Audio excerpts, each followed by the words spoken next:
And thanks to everyone, all the women and our allies that are in this space today, that got here today.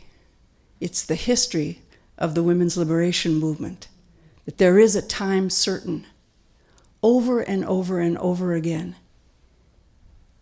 And there are lots of people who say, I really wish I could have gotten there. I'm really sorry. I had so much to do, blah, blah, blah. And then there are people like us. When the moment comes, we're here. And I want to honor all the people in this room today who understood what this moment is. It's not just Barbara. It's everything that she pulled us through that now resonates and is so terrifying to the people who want to stop progress. She scared the hell out of me when I met her, let me just say that. In a loving way, but a very powerful, fierce force. So I want to take you back to 1973. I was 26 years old. Although I had been writing piano music for 10 years, I had just in the last year begun to write music with lyrics. I'd begun to write songs. And I took some of these songs to a music festival that Kate Millett organized at the Sacramento State University where she was teaching. I took these songs there and I sang them, and there were other women that were there singing, and I had no idea what I was doing. I was not a performer. I had no idea what this thing was that was growing in me and stirring in me and whipping me around and around me stirring. And then I read Sappho Was a Right-On Woman. And this is what I read.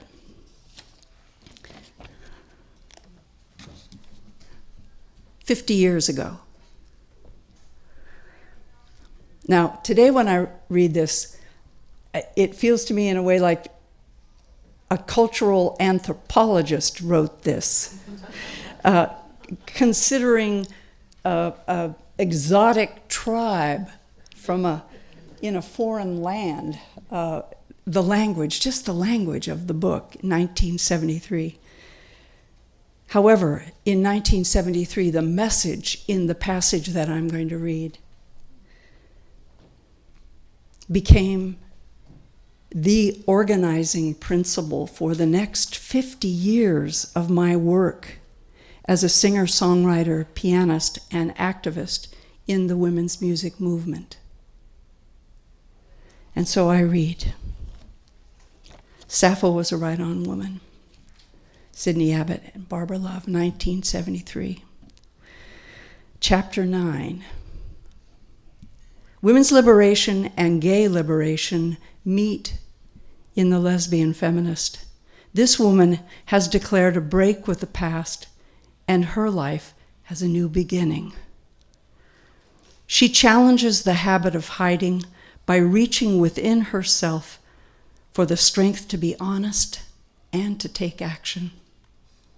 To transcend her circumstances, she may defy the reality of the present and purposely live openly as though the present were the future. By envisioning and demonstrating a new reality for and with lesbians, she also creates it. Pride and self-love are not permitted in the present, they wrote, 1973. They are off limits in the present. So the lesbian feminist activist lives as if she were acceptable. She creates her own future simply by living it.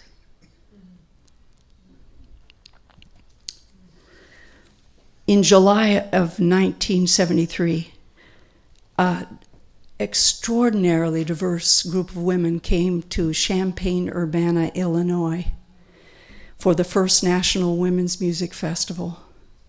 Prior to this time, there were those of us out there solo, hither and thither, and yon, in groups, clusters, choruses, individual singer-songwriters, jazz groups, a whole combination. But we had no name for what we were doing, what we were feeling, what we were writing, what we were singing. And when we left the National Women's Music Festival, we had a name for what we were singing, for what we were playing, and for what we were doing. And it was called women's music. And this phenomenon became the soundtrack for the second wave of feminism in this country. As a direct consequence of this passage that I read today, I was able to be a part of this extraordinary movement, network, and industry that went back and forth and up and down and wider and deeper and more empowering and more healing, year after year after year. As we did the concerts, we made the records, we did the radio shows, we were involved with the bookstores, we were involved with the radio shows, on and on and on, the newspapers. And I was able to be a part of that because of what Sappho Was a Right-On Woman said. And I know that there are women and allies in this room today who were there during that period, that extraordinary period of this movement. And we were always a part of feminism, a part of the feminist movement, the movement for women's liberation. And I want to honor and thank all the women and our allies who took on board the depth and width and height of the women's liberation movement, not only as a political wave, but also as a cultural, social, and spiritual shift in time.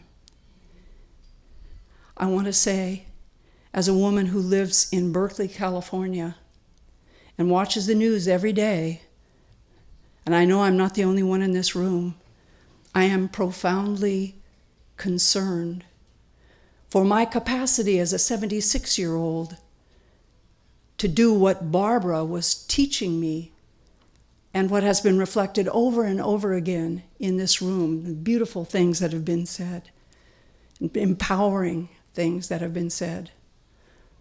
That there are those in this room who are not done, that have some piece left to step out of line and engage wherever it is, doing whatever we can with what we have, making whatever change inclusive in the language that Barbara used, to hold the line, and also, as she said, and lived her life out, to push that line and make the circle bigger and fuller and more inclusive for everyone. In the name of women, in the name of love, in the name of all our possibilities, we shall go forth.